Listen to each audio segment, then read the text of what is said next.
غافل ہوتے جا رہے ہیں۔ تو ضرورت اس بات کی ہے کہ لوگوں کو اسلام سے قریب کیا جائے اور لوگ اسلام سے اپنے تعلق کو مضبوط کریں، کیونکہ آج جو اسلام پر حملے ہو رہے ہیں اس کا جواب دینے کے لیے سب سے پہلے ہمیں تیار ہونا ہوگا۔ اور تیار ہونے کا یہ مطلب نہیں ہے کہ ہم تلوار بازی سیکھیں، گھڑ سواری سیکھیں۔ تیار ہونے کا یہ مطلب نہیں ہے کہ اس زمانے کے اعتبار سے ہتھیار چلانا ہم سیکھ لیں۔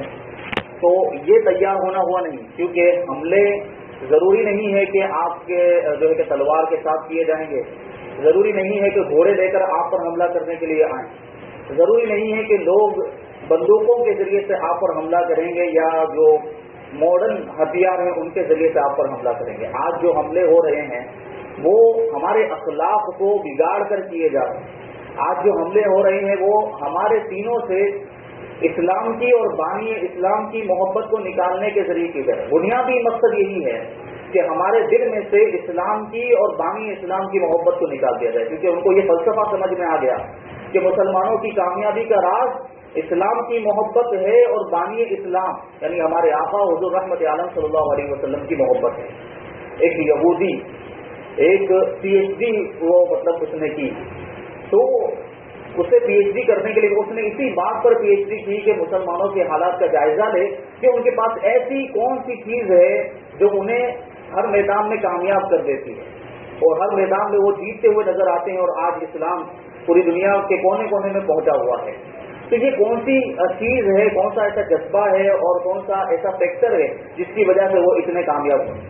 تو اس نے ریسرچ کیا کئی سالوں، مطلب 10 سال تک یا 12 سال تک اس نے ریسرچ کیا، اور آخرکار وہ اپنے نتیجے پر پہنچ گیا اور وہ اس نے اپنا مقالہ لکھنا، آرٹیکل لکھنا شروع کر دیا۔ اتنے درمیان میں اس کے ایک مسلمان سے اس کی ملاقات ہوئی۔ وہ مسلمان نے اس سے پوچھا کہ تم یہ کیا کر رہے ہو؟ تو اس نے کہا کہ میں نے پی ایچ ڈی کی ہے اور اس کا یہ مقالہ میں تیار کروں۔ تو مسلمان نے پوچھا کس بات پر پی ایچ ڈی کی؟ تو اس نے بتایا کہ ایسے ایسے معاملات تھے مسلمانوں کے بارے میں، مجھے پی ایچ ڈی کرنے کا حکم دیا گیا تھا کہ یہ معلوم کروں کہ مسلمانوں کے اندر وہ کون سی چیز ہے، کون سا جذبہ ہے جس کی وجہ سے وہ کامیابی حاصل کرتے ہیں۔ تو مسلمان پوچھتا ہے کہ پھر تم کس نتیجے پر پہنچے؟ تم نے پی ایچ ڈی کر لی ہے تو اس کا نتیجہ کیا نکلا؟ تو وہ یہودی جواب دیتا ہے کہ میں نے مسلمانوں کے حالات کا جائزہ لیا، بڑی گہرائی میں جا کر ان کے حالات کا جائزہ لیا، اور میں اس نتیجے پر پہنچا ہوں کہ اگر ان کی اولاد کو قتل کر دیا جائے تو اتنا وہ نہیں کریں گے، اگر ان کے ماں باپ کو قتل کر دیا جائے تو ان کا ایک ایسا رد عمل نہیں ہوگا، اگر ان کا مال چھین لیا جائے تو اتنا رد عمل نہیں ہوگا، لیکن اگر ان کے پیارے آقا حضور رحمت عالم صلی اللہ علیہ وسلم کی ذات کے تعلق سے اگر کوئی بات کہہ دی گئی ہے تو وہ فوراً جوش میں آ جاتے ہیں اور اس کو ہرگز بھی برداشت نہیں کرتے۔ یہی وہ جذبہ ہے جس کی بنیاد پر وہ میدانوں میں اپنی جانیں قربان کرنے کے لیے تیار ہو جاتے ہیں۔ تو یہ جذبہ محبت رسول کا جذبہ ہے، عشق رسول کا جذبہ ہے۔ تو یہ جذبہ ہمیں آج ہمارے اندر بھی پیدا کرنا ہے اور اپنی اولاد کے اندر بھی پیدا کرنا ہے۔ یہی وہ چیز ہے جو صحابہ کرام کو ہر میدان میں کامیاب کرتی آئی ہے، یہی وہ محبت رسول کا جذبہ ہے جو مجاہدین اسلام جو تھے، جو ہر محاذ پر کامیابی حاصل کرتے تھے، ان کی کامیابی کا راز بھی یہی تھا، ان کے پاس ایمان کی دولت تھی۔ حضرت صلاح الدین ایوبی کے دور میں بھی آپ نے دیکھا ہوگا، آپ ان کے واقعات سنتے ہیں، ایمان فروش جو لوگ تھے ان کا معاملہ ہوا کیا تھا کہ ان کو پیسے دے کر خرید لیا گیا تھا، انہیں شباب کے لالچ میں جو ہے کہ ان کے ایمان کو خرید لیا گیا تھا، اور دولت کی لالچ میں آ کر انہوں نے اپنے ایمان کو بیچ دیا تھا، جس کی بنیاد پر وہ جو صحیح طور پر اسلام کی مدد کرنے والے تھے، اسلام کے حامی تھے، مجاہدین، یعنی سلطان صلاح الدین ایوبی رحمۃ اللہ تعالی علیہ کے جو ساتھی ان کے خلاف ہو گئے اور آپس ہی میں جھگڑا کرنے لگے۔ تو سلطان صلاح الدین ایوبی کو صلیبیوں سے تو مقابلہ کرنا تھا، عیسائیوں سے تو مقابلہ کرنا تھا، اس سے پہلے ان کو اپنے ہی کلمہ وہ لوگوں سے، مسلمانوں سے جو کلمہ پڑھنے والے تھے، ان سے ان کو پہلے نپٹنا پڑا۔ ان کے ساتھ کتنی جنگیں ہوئی اور کتنے معاملات پیش آئے اور کتنا مالی نقصان بھی ہو گیا، کتنا جان کا نقصان بھی ہو گیا، تب جا کے پھر وہ آگے بڑھ پائے۔ تو یہ چیزیں ہوئی۔ تو سلطان صلاح الدین ایوبی کے دور میں آپ کے لشکر میں سے بھی بہت سے لوگوں کو اس طریقے سے لے لیا جاتا تھا، پیسے دے کر جو ہے کہ ان کو خرید لیا جاتا تھا، یہ شباب کی لالچ میں۔ آپ دیکھیں اس زمانے میں، میں نے ایک بات یہ اس سے پہلے بھی عرض کی تھی کہ یوں ہوتا تھا کہ خوبصورت لڑکیاں، معاذ اللہ خوبصورت لڑکیاں یہ سلطان صلاح الدین ایوبی کے لشکر میں بھیج دیتے تھے، کیونکہ ظاہر سی بات ہے کہ جب مسلمان گناہوں کے کام میں پڑ جائے گا تو پھر اس کا ایمان کمزور ہو جائے گا۔ اس کا ایمان ضعیف ہو جائے گا، اور جب ایمان کمزور ہو جائے گا تو اس کو ہرانا بہت آسان ہو جائے گا۔ یہ فلسفہ پہلے سے لوگوں نے سمجھ لیا اور اس کی ان لوگوں نے آبیاری شروع کر دی، شجر مطلب اس کا درخت ان لوگوں نے لگا دیا، پھل کی انہوں نے فکر نہیں کی کہ اس کا پھل ہماری آنے والی جو نسل ہے وہ کھائے گی۔ انہوں نے اسی وقت سے یہ پھل لگائے کہ ہم کو یہاں سے یہ مشن چلانا ہے کہ مسلمانوں کے دلوں سے ان کا ایمان کو نکال لینا ہے اور جذبہ محبت رسول کو نکال لینا ہے، تو پھر ان کو ہرانا بالکل آسان ہو جائے گا۔ تو آج وہی ہو گیا، آج اسلام سے ہم نے اپنے رشتے کو کمزور کر لیا ہے، آج ہم گناہوں میں مبتلا ہو گئے۔ آج ہمارے نوجوان کی حالت اگر آپ دیکھیں تو کون سا ایسا گناہ ہے جو ہمارے نوجوانوں نے آزمایا نہیں ہوگا؟ ہر طرح کے گناہ ہمارے اندر پائے جاتے ہیں، ان کو گناہوں سے کچھ فرق نہیں پڑتا دوسری قوموں سے، ٹھیک ہے، کیونکہ ایمان ہی نہیں ہے تو اب وہ چاہے جتنا بھی اچھا کام کر لیں ان کو اس کا کوئی ثواب تو ملنے والا نہیں۔ تو وہ جب اپنی بیٹیوں کو، ان کو اپنی بیٹیوں کی عزت کی فکر نہیں تو دوسری کون سی چیز کی ان کو فکر ہوگی؟ یہودیوں کو خاص طور پر آپ دیکھیں تو اسلام کے سب سے بڑے دشمن یہ یہودی ہیں۔ قرآن پاک کے اندر بھی اس کو ذکر کیا گیا کہ آپ ان کو اسلام کا سب سے بڑا، لوگوں کا سب سے بڑا، مسلمانوں کا سب سے بڑا دشمن پائیں گے جو یہودی ہیں۔ تو یہ دیکھیں آپ کہ اسلام کے دشمن، اور دوسرے نمبر پہ فرمائے گے وہ دوسرے نمبر پر اسلام کے سب سے بڑے دشمن وہ ہیں جو مشرک ہیں۔ تو مشرکین عرب بھی جو تھے اس وقت جو معاملات ہوئے ابتدائی اسلام کے اندر، تو سب سے زیادہ جو جنگیں ہوئی ہیں وہ مشرکین عرب سے ہوئی۔ جنگ بدر جو ہوئی ہے، جنگ احد جو ہوئی، بڑی بڑی جو جنگیں ہوئی جب تک فتح مکہ نہیں ہوا، وہاں تک جو آپ دیکھیں تو مشرکین عرب کے ساتھ یہ معاملات ہوئے۔ اور ابھی ہمیں بھی جن لوگوں کے ساتھ معاملات پیش آ رہے ہیں، جن لوگوں کا سامنا کرنا پڑ رہا ہے، وہ بھی مشرک ہیں۔ ہماری قوم کے جو ہمارے ہندوستان کے جو غیر مسلم ہے وہ کیا ہے؟ وہ مشرک کا مطلب یہ ہوتا ہے کہ خدا کے علاوہ کسی اور کو پوجنے والے، خدا کے علاوہ کسی دوسروں کی پوجا کرنے والے۔ تو ان کے مذہب میں تو ان کی خود کی تعداد سے زیادہ ان کے معبودوں کی تعداد، ان کے بھگوانوں کی تعداد، تو یہ مشرکین ہیں۔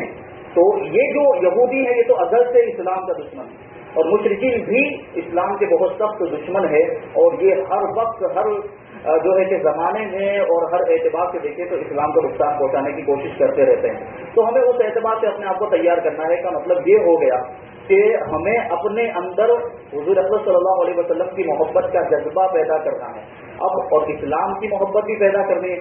لیکن ایک بات آپ ذہن میں رکھیں کہ جب حضور کی محبت دل میں پیدا ہوگی تو اسلام کی محبت خود بخود آ جائے گی، کیونکہ وہی تو بانی ہے اسلام ہیں، وہی تو اسلام کی بنیاد رکھنے والے، اسلام کو لانے والے حضور اکرم صلی اللہ علیہ وسلم۔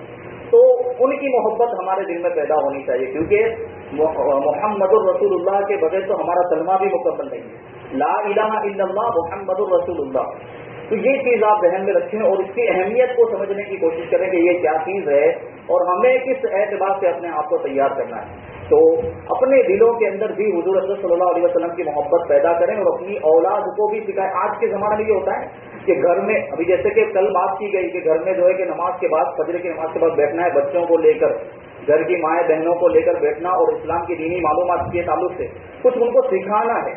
کوئی واقعہ ہے حضور اکرم صلی اللہ علیہ وسلم کا واقعہ ہے، آپ کی سیرت کا واقعہ، صحابہ کرام کے واقعات، وہ بچوں کو سکھانا ہے۔ لیکن یہ چیز ہمارے اندر بالکل ہے ہی نہیں، یہ چیز ہمارے اندر بالکل بھی نہیں ہے کہ گھر میں اس طرح کی دینی بات ہم کریں۔ اس میں بہت زیادہ شرم محسوس کی جاتی ہے کہ ہم اگر عام لوگ ہیں، عوام سے تعلق رکھتے ہیں تو گھر میں کسی دینی بات کے تعلق سے بات کریں، گھر میں کیا بلکہ فرینڈ سرکل کے اندر بھی، دوستوں کے درمیان بھی ہم دینی بات کرنے میں شرم یہ محسوس کرتے ہیں، کیونکہ یہ ماحول ہمارا ہی بنایا ہوا ہے، یہ ہم نے ہی ایسا ماحول بنا دیا۔ فرینڈ سرکل کے اندر بھی ہم یہ بات جو ہے کہ کرنے میں شرم محسوس کرتے ہیں، یہ سوچتے ہوئے کہ ابھی کہیں گے کہ یہ تو بہت بڑا مولانا ہو گیا، سامنے والا کہے گا تو یہ تو دیکھو بھائی کیسی مولوی والی بات کرنے لگ گیا۔ تو بھائی یہ مولویوں والی بات نہیں، حضور کا واقعہ بیان کرنا یہ تو اسلام کی بات ہے، حضور کے صحابہ کی بات کرنا یہ اسلام کی بات ہے، یہ صرف مولویوں کی بات نہیں، جو مسلمان ہے یہ اس کی بات۔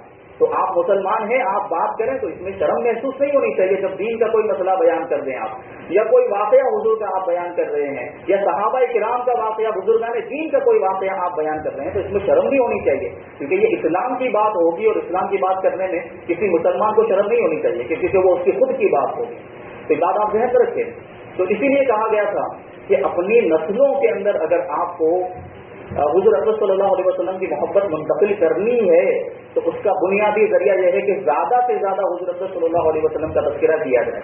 इस वजह से आज हमारे बुजुर्गान दीन और जो दूर अंदेश जो पीरान तरीक़त हैं और उलमाए किराम हैं वो ये बात कहते हैं, खासतौर पर खानकाह बरकात से ये ऐलान किया गया, रफ़ीक़ जन्नत ने ये मुदस्सिरुल आली ने ये ऐलान किया कि हर मुसलमान के घर में एक छोटी सी लाइब्रेरी होनी चाहिए, छोटी सी लाइब्रेरी जिसमें बुनियादी मालूमात की किताबें हों, एक छोटी सी लाइब्रेरी। अब उर्दू आती है तो उर्दू किताबें भी आप रख सकते हैं, और गुजराती आती है तो गुजराती में भी बहुत सारी किताबें इस तरह की दस्तयाब हैं, वो किताबें आप रख सकते हैं। तो जरूरत की किताबें घर के अंदर मौजूद होनी चाहिए कि कभी भी आप निकाल के उसे देख सकें, उसे पढ़ सकें, या किसी को पढ़ के सुना सके, घर में अपने बच्चों को पढ़ के सुना सके, या बच्चे खुद निकाल कर उसे पढ़े।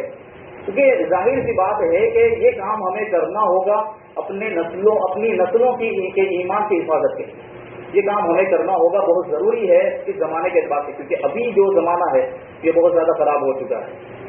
तो अब आप सोचें कि आगे का जो जमाना आएगा वो कितना फितने वाला होगा।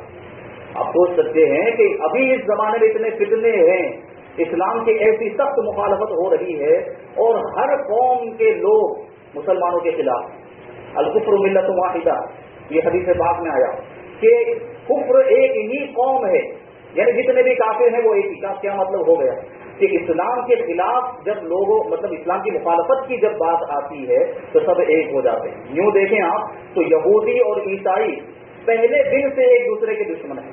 यहूदी और ईसाई आपस में पहले एक दूसरे का चेहरा देखना पसंद नहीं करते, लेकिन जब इस्लाम की बात आती है तो दोनों भाई हो जाते हैं, दोनों एक हो जाते हैं। इसी तरीके से दूसरी कौमों को आप देख लें तो जब इस्लाम की मुखालफत की बात आती है, इस्लाम को नुकसान पहुंचाने की बात आती है, तो सारी कौमें एक हो जाती हैं और सब एक साथ में मिलकर इस्लाम को नुकसान। अब जाहिर सी बात है कि हम एक कौम हैं, सिर्फ मुसलमान, और हमारे मुकाबले में इतनी हजारों कौमें हैं, तो हमें किस तरीके से फिर अपने आप को तैयार करना है? तो हमें सबसे पहले अपने अंदर अपने बातिन को मजबूत करना है, और वो है अपने ईमान को मजबूत करना।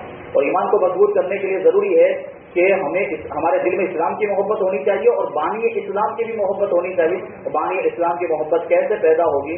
जब ज्यादा से ज्यादा हम उनका तज़किरा करेंगे, ज्यादा से ज्यादा हम उनकी बातें सुनेंगे, उनके वाक़यात सुनेंगे, और फिर यह है कि अपने दिल के अंदर अमल का जज्बा पैदा करना है। सिर्फ सुनना नहीं, अमल का जज्बा पैदा करना है कि इस्लाम हमारा मजहब है और बहुत ही प्यारा मजहब है। मैंने कहा कि ऐसा कोई दूसरा मजहब नहीं, इस्लाम से बेहतर कोई मजहब नहीं, इस्लाम से अच्छा कोई मजहब नहीं है, यही सबसे बेहतरीन मजहब, क्योंकि यही वो मजहब है जिसको अल्लाह तबारक व तआला ने खुद अपने लिए पसंद फरमाया। इन्न दीन इंदल्लाहिल इस्लाम, कि अल्लाह के नजदीक कोई दीन है, कोई मजहब है, कोई धर्म है तो वो इस्लाम है। तो ये इस्लाम इतना प्यारा मजहब है जो सबसे बेहतरीन मजहब, वो हमें अता किया गया है, तो हमें इस नेमत की कदर करनी चाहिए। कितनी बड़ी नेमत, इससे बड़ी कोई नेमत हो ही नहीं सकती। आप सोच लीजिए, इससे बड़ी कोई नेमत नहीं है कि अल्लाह तबारक व तआला ने हमको मुसलमान बनाया। सबसे पहले तो आप देखें कि अल्लाह तबारक व तआला ने हमें इंसान बनाया, हमें कोई जानवर नहीं बनाया, कोई जलील मखलूक नहीं बनाया। कुत्ता माज़अल्लाह, अगर अल्लाह की पना, अगर अल्लाह चाहता तो हमें कुत्ता बना देता, कितनी जलील मखलूक है, लेकिन उसने हमें अशरफुल मखलूकात बनाया जो है इंसान। और इंसान भी बनाया तो इंसान में दो तरह के लोग हैं, मोमिन इंसान भी हैं और काफिर इंसान भी है। तो उसने हमें मोमिन इंसान बनाया, काफिर इंसान नहीं बनाया। कितना बड़ा फजल व एहसान है अल्लाह तबारक व तआला का हम पर कि उसने हमें काफिर इंसान नहीं बनाया, मोमिन इंसान बनाया। अब मोमिन भी बहुत ज्यादा मतलब मोमिन की कैटेगरी है, कोई दूसरे नबी के ऊपर ईमान लाने वाला है और सही तौर पर ईमान लाने वाला, या जो उस जमाने के एतबार से गुजर गए जो लोग, जो अंबिया किराम की उम्मतें जो हुआ करती वो भी मोमिन थे, ठीक है। तो हमें ऐसा मोमिन भी नहीं बनाया, वो मोमिन भी बनते तब भी खुश नसीब थे किसी दूसरे नबी, लेकिन उन खुश नसीबों के भी सरदार हमें बनाया गया, यानी हमें ऐसे नबी पर ईमान लाने वाला बनाया जो नबियों का सरदार, और उस नबी पर ईमान लाने की वजह से हमें सारी उम्मतों का सरदार बना दिया गया। तो इसी एतबार से हमारी जिम्मेदारी भी बढ़ जाती है, जो जिसका जैसा मर्तबा होता है उसकी वैसी जिम्मेदारी होती है। अब आप देखें तो हमें पूरी कायनात का सरदार बनाया गया। इस एतबार से आप देखें हमारी ये उम्मत है, यानी हुजूर अकरम सल्लल्लाहु अलैहि वसल्लम की जो उम्मत है, यानी हमें पूरी कायनात का सरदार, सारी उम्मतों का सरदार बनाया गया। तो मतलब क्या हुआ? पूरी कायनात का सरदार बनाया गया, और जिसका जैसा मर्तबा होता है उसकी जिम्मेदारी वैसी होती है। अगर कोई हाफिज है तो उसके एतबार से उसकी जिम्मेदारी होगी, अगर कोई आलिम है तो उसके एतबार से उसकी जिम्मेदारी होगी, या दुनियावी लेवल के एतबार से आप देख लें तो जिम्मेदारियां मुख्तलिफ होती हैं मकाम और मर्तबे के एतबार से। अगर किसी फैक्ट्री में मामूली वर्कर है तो उसकी जिम्मेदारी अलग, उसके ऊपर वाला है तो उसकी जिम्मेदारी अलग, मैनेजर की जिम्मेदारी अलग, बॉस की जिम्मेदारी अलग होती है। तो इसी एतबार से आप देखें तो हम दुनिया के सरदार हैं तो हमारी जिम्मेदारी भी वैसी होनी चाहिए। हमारी जिम्मेदारी ये है कि हम दूसरे लोगों तक हिदायत का पैगाम पहुंचाएं, ये हमारी जिम्मेदारी है। हमको ये काम सौंपा गया, कुंतुम खैरा उम्मतिन उखरिजत लिन्नासि तअमुरूना बिल मारूफ व तनहौना अनिल मुनकर, कि तुम बेहतरीन उम्मत हो, लोगों के लिए जाहिर किए गए हो और तुम भलाई का हुक्म देते हो और बुराई से रोकते हो। ये हमारी जिम्मेदारी कुरान पाक के अंदर बयान की गई। हमें भलाई का हुक्म देना है और बुराइयों से लोगों को रोकना है, ये हमारी बुनियादी जिम्मेदारी। तो हम दूसरों को तो कहाँ भलाई का हुक्म देने देंगे, खुद के मामला गड़बड़ हैं, खुद हम गुनाहों में मुब्तला हैं और खुद हम इस्लाह पजीर नहीं, हमने अपने आप को नहीं सुधारा तो दूसरों को क्या सुधारेंगे। तो सबसे पहले हम अपनी इस्लाह करें, अपने आप को सुधारें, अपने आप को इस्लाम के सांचे में ढालने की कोशिश करें और उसके बाद फिर दूसरों तक इस्लाम का पैगाम पहुंचाएं। असल तबलीग यही है, असल तबलीग लफ्ज़ तबलीग पर आप गौर करें तो तबलीग का मतलब ये होता है पहुंचाना। तबलीग का मतलब क्या होता है? पहुंचाना। तो हम लोगों तक तो इस्लाम पहुंच चुका है, ऐसा तो है नहीं। हम मुसलमान हैं का मतलब यह है कि हम तक इस्लाम पहुंच चुका है। तो अब तबलीग का मतलब ये हुआ कि जिन लोगों तक इस्लाम नहीं पहुंचा वहां तक पहुंचाना, यानी गैर कौमों तक, दूसरी कौमों तक इस्लाम को पहुंचाना। और अगर आपस में हम कोई जो है कि इस तरह का काम करते हैं और लोगों को जो है कि भलाई की तरफ बुलाते हैं, बुराई से रोकते हैं, तो इसे तबलीग नहीं कह सकते, इसे हम कहेंगे इस्लाह, इसे हम कहेंगे इस्लाह। ये इस्लाह है। तो तबलीग का काम तो पहले अपने आप को सुधारेंगे तभी तो हो पाएगा। तो हम दुनिया के सरदार होने के एतबार से हमारी जिम्मेदारी ये बनती है कि हम सबसे पहले अपने आप को सुधारें और फिर दूसरों तक इस्लाम के सही पैगाम को पहुंचाएं। आज इसकी बहुत सख्त जरूरत है, क्योंकि इस्लाम की तस्वीर को बिगाड़ कर पेश किया जा रहा है। जैसे जिहाद का मसला उठाया जाता है और बात की जाती है कि इस्लाम तो खून खराबे की तालीम देता है, लेकिन इस जिहाद अब क्या हो गया? जिहाद के बारे में लोगों ने एतराज करना शुरू कर दिया 9/11 के बाद से लेकर। आप ये देखें तो जिहाद जिहाद जिहाद करके उसको जो है कि आतंकवाद साबित करने की कोशिश की गई, उसको दहशतगर्दी साबित करने की कोशिश की गई और इस तरह के कुछ लोग खड़े भी कर दिए गए उसके मुकाबले में जो बराए नाम मुसलमान थे और जिन्होंने इस तरह के काम किए थे। तो देखो इस्लाम जो है वो दहशतगर्दी की तालीम देता है माज़अल्लाह, देखिए इस्लाम आतंकवाद की तालीम देता है। इस तरीके से पेश किया गया तो अब हुआ क्या? हम एक कदम पीछे हट गए, हमें एक कदम पीछे नहीं हटना था, हमें और आगे बढ़ना था। अब हमने क्या किया? अब हमने जिहाद का लफ्ज इस्तेमाल करना ही बंद कर दिया। तो क्या जिहाद इस्लाम के अंदर नहीं? जिहाद इस्लाम के बुनियादी अरकान में दाखिल है, ये आप बात ज़हन में रखें। ये अल्लाह ने खुद इशारा में या अय्युहन नबी को जाहिदुल कुफ्फार वल मुनाफिकीन, कि ए नबी तुम मुनाफिकीन और कुफ्फार के साथ जिहाद करो।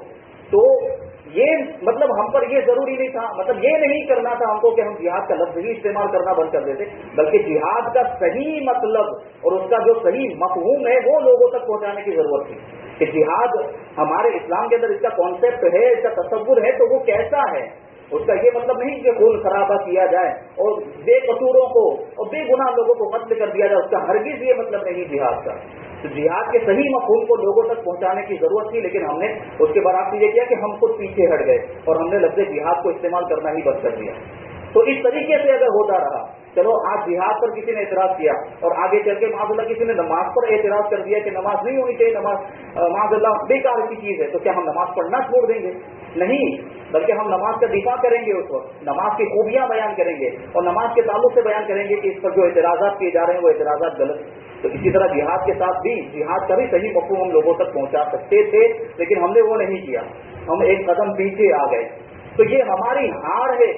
ये मत समझें कि हम अपने घर में बैठे हुए हमको इस्लाम से कोई मतलब नहीं। माज़अल्लाह ये तो आज हमारे मतलब आम मुसलमानों का आलम ये कि दुनिया से और जहान से दुनिया में क्या हो रहा है, इस्लाम के खिलाफ क्या बातें हो रही, कौन सी कौम क्या कर रही, हमको उससे कोई मतलब नहीं। हमको अपने मोबाइल से उसमें जो गेम है उससे मतलब है और दूसरा किसी और चीज से हमको कोई मतलब नहीं है। अपने खानदान से अपनी फैमिली से मतलब है और इस्लाम हमारा जो बुनियादी मतलब जो देखें आप अपने यहाँ कि इंसान की जिंदगी में किस किस चीज का रोल होता है।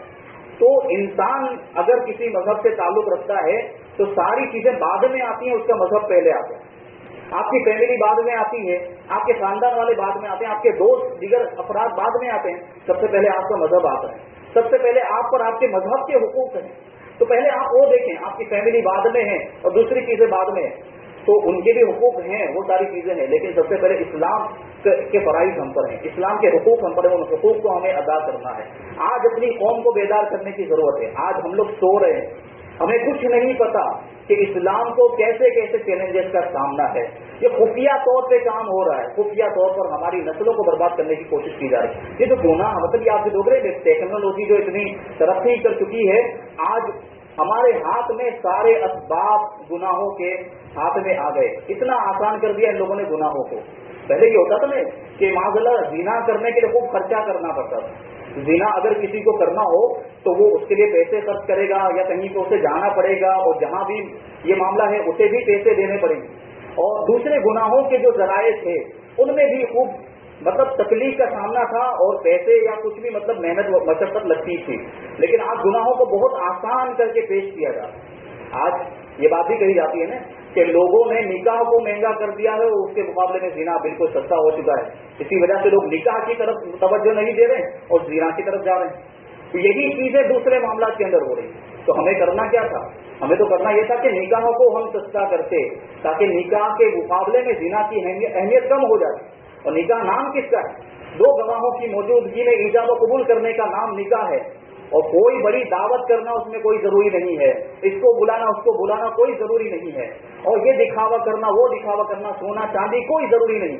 और आज हमने ये सब रिवाज उसमें डालकर, उसमें शामिल करके निकाह को हमने लाखों रुपए का कर दिया, करोड़ों रुपए का कर दिया। यहाँ तो कम है गुजरात में और यहाँ महाराष्ट्र वगैरह में, लेकिन आप अगर चले जाएं यूपी में, बिहार में, तो लड़कियों का निकाह तो करोड़ों रुपए का है। आप ये चले, जब लड़की पैदा होती है उस वक्त से जो है कि बाप को फिक्र हो जाती है कि इसकी शादी कैसे की जाए, तो वहीं से वो तैयारी करना शुरू करता है। लड़की के पैदा 20 साल तक वो जमा करता रहता है, फिर भी वो इतनी पूंजी जमा नहीं कर पाता कि जिसके जरिए से वो सही तौर पर उसका निकाह कर सके। तो ये हमारी कौम का अलमिया है, ये रोने की बात है कि ऐसी ऐसी चीजें हमारे अंदर शामिल हो गई जिसको दूर करने की आज हमें जरूरत है। जो बुनियादी चीजें थी उसको हमने पसे पुष्ट डाल दिया। इस सबसे जो है कि बड़ी चीज आपको यहाँ पे मैं बताता चलूँ वो ये है कि आज हमने जो गैर जरूरी चीजें उनको जरूरी बना लिया, और जो जरूरी चीजें हैं उनको हमने गैर जरूरी समझ लिया। जैसे नमाज की तो इतनी अहमियत नहीं होगी, जैसे आज भी आप देख लें कि कल की बात है, कल ये बात कही गई थी कि रमजान के बाद भी यहाँ पर नमाज होती रहेगी, जब तक लॉकडाउन है यहाँ पर नमाज होगी, आप 5 वक्त की नमाज में आइए।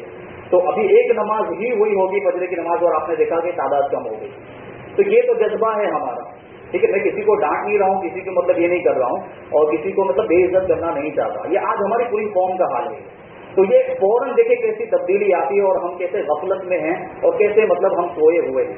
तो आप देखें, अब इसके मुकाबले में जो गैर जरूरी काम, अभी जैसे देख लीजिए कि नियाज का इंतजाम किया जाए ना अभी, तो पूरे मोहल्ले के लोग मतलब वहाँ पे शिरकत करने के लिए आएंगे, उसको इतना जरूरी समझा जाता है। हालांकि वो एक मुस्तहब अमल, नियाज खाना पीना वो एक मुस्तहब अमल है कि करें तो सवाब है, नहीं करेंगे तो कोई गुनाह नहीं। इसी तरह के दूसरे कामों को आप ले सकते हैं, तो उसमें खूब इंटरेस्ट लिया जाएगा, खूब दिलचस्पी के साथ। जैसे ताजियादारी को ही ले लें, खूब दिलचस्पी के साथ उसमें हिस्सा लेंगे, खूब खर्चा भी करेंगे। लेकिन उसके मुकाबले में होना ये चाहिए था कि इमाम हुसैन ने सजदे की हालत में सर को कटा दिया, शहादत का जाम नोश कर लिया, तो हम उनकी याद में नमाजें कायम करते। उनकी असल याद तो ये थी कि हम 5 वक्त के नमाजी बन जाते। इस्लाम को उन्होंने अपने खून के जरिए से सींचा है, अपना खून देकर इस्लाम का जो शजर था, उसका जो दरख्त था, उसको उन्होंने परवान चढ़ाया। तो उनका मकसद क्या था कि एक फासिक के मुकाबले में, एक गुनहगार के मुकाबले में हरगिज भी हम हार नहीं मानेंगे, और एक फासिक की कभी भी इताअत कबूल नहीं करेंगे। गुनहगार की जो फासिक है उसकी हम कभी भी इताअत कबूल नहीं करेंगे। और इस्लाम के परचम को इस तरीके से उन्होंने बुलंद किया और हुजूर के दीन को बचाया। और आज हम क्या करें, उसी दीन को बर्बाद करने की कोशिश कर रहे हैं। आज हमारे अमल के जरिए से उस दीन को नुकसान पहुंच रहा है। क्या हो रहा है हमारे मजहब को? और किसी भी इंसान के लिए सबसे बड़ा नुकसान और सबसे बुरी बात यह है कि उसकी जात के जरिए से उसके मजहब को नुकसान पहुंचे। ये बात भी आप ध्यान में रखें। कभी भी हम मुसलमान हैं, मुसलमान होने के नाते हमारे जहन में, दिमाग में ये ख्याल भी नहीं आना चाहिए कि हमारी जात के जरिए से कभी माज़अल्लाह इस्लाम को नुकसान पहुंच जाए। तो आज जरूरत ये है, क्योंकि हम फायदा तो नहीं पहुंचा पाते और नुकसान पहुंचाया तो फिर ये बहुत बड़ा नुकसान होगा, क्योंकि दूसरी कौमें तो नुकसान पहुंचा ही रही हैं। अगर हम भी नुकसान पहुंचाने लग गए तो फिर क्या होगा? तो अब आप सोचें कि हमें इस्लाम को फायदा पहुंचाना है तो हमें क्या करना होगा। तो इसके लिए कोई बहुत बड़ा मतलब आपको मैंने पहले भी बताया कि आपको जो है तलवारबाजी नहीं सीखनी, घोड़सवारी नहीं सीखनी, सिर्फ इतना करना है कि अपने आप को बाअमल बनाना। सिर्फ इतना करना है कि अपने आप को बाअमल बनाना है, अपने आप को इस्लाम के साथ इस्लाम की तस्वीर बन के दिखाना है। कि जो देखे, पहले के मुसलमानों का मामला देखा था आपने, बुजुर्गान दीन को देखकर लोग मुसलमान हो जाया करते थे कि ये इतना अच्छा है, ये इतना प्यारा है, इतना नेक है, तो इसका दीन कितना प्यारा होगा, इसका मजहब कितना प्यारा होगा, तो इस्लाम कबूल कर लिया करते थे। बहुत से वाकयात आपने सुने होंगे। लेकिन आज माहौल कैसा कि मुसलमान को अगर कोई दूसरी कौम का देख ले तो इस्लाम से मोहब्बत पैदा होने की जगह पे और ज्यादा नफरत पैदा हो जाएगी कि चोर हमारे दरमियान मौजूद है, शराबी हमारे दरमियान मौजूद है, जुआ खेलने वाले हमारे दरमियान, हर तरह की बुराई करने वाले हमारे दरमियान मौजूद है। तो बताइए इस्लाम मतलब लोग देख करके से इस्लाम से मुतासिर होंगे ऐसे लोगों को देखकर। तो हमें अपना किरदार ऐसा बनाना है, हमें अपना अखलाक ऐसा बनाना है कि लोग देख कर कहें कि हाँ ये इस्लाम का सच्चा मानने वाला है। आज ये नहीं कहता कि इस्लाम नहीं फैल रहा, आज इस्लाम फैल रहा है, लेकिन लोग इस्लाम मुसलमानों को देखकर मुसलमान नहीं हो रहे, बल्कि इस्लाम को पढ़कर मुसलमान हो। इस्लाम तो वही मजहब है जो 1400 साल पहले था, मजहब तो वही है, मजहब तो नहीं बदला, तो उसमें तो उसकी तो तासीर है ही, वो तासीर नहीं बदली, लेकिन हमारे अमल की जो तासीर थी वो खत्म हो गई। तो आज भी इस्लाम को कोई पढ़ता है तो इस्लाम दिल में असर डालता है। तो आज जो इस्लाम फैल रहा है वो उसकी सच्चाई की बुनियाद पर फैल रहा है, वो सदाकत की बुनियाद पर फैल रहा है। हमारे आमाल तो ऐसे नहीं कि हमारे आमाल को देखकर लोग मुसलमान हो जाते हैं। बड़े रोने का मकाम है, बड़े अफसोस का मकाम है। अल्लाह तबारक व तआला हम सबको तौफीक अता फरमाए। इंशाअल्लाह फिर आगे मौका मिला तो इसको हम और आगे बढ़ाएंगे और इसकी तफसील आगे हम जो है कि और दूसरी बातें इसके साथ जोड़कर बयान करने की कोशिश करेंगे। क्योंकि इसमें हमें बुनियादी मकसद ये था कि हम यहाँ पे हुजूर अकरम सल्लल्लाहु अलैहि वसल्लम की जात का जिक्र करें कि हमारे लिए हुजूर सल्लल्लाहु अलैहि वसल्लम की जात क्या हैसियत थी। जैसे कि उस यहूदी ने वो पीएचडी के नतीजे में मतलब ये पहुंचा था यहाँ पर कि वो मुसलमानों के लिए सबसे बुनियादी चीज जो है वो मोहब्बत रसूल है। उनके दिलों से मोहब्बत रसूल निकाल दी जाए तो फिर वो कुछ भी नहीं है, फिर उनको हराना बहुत आसान है।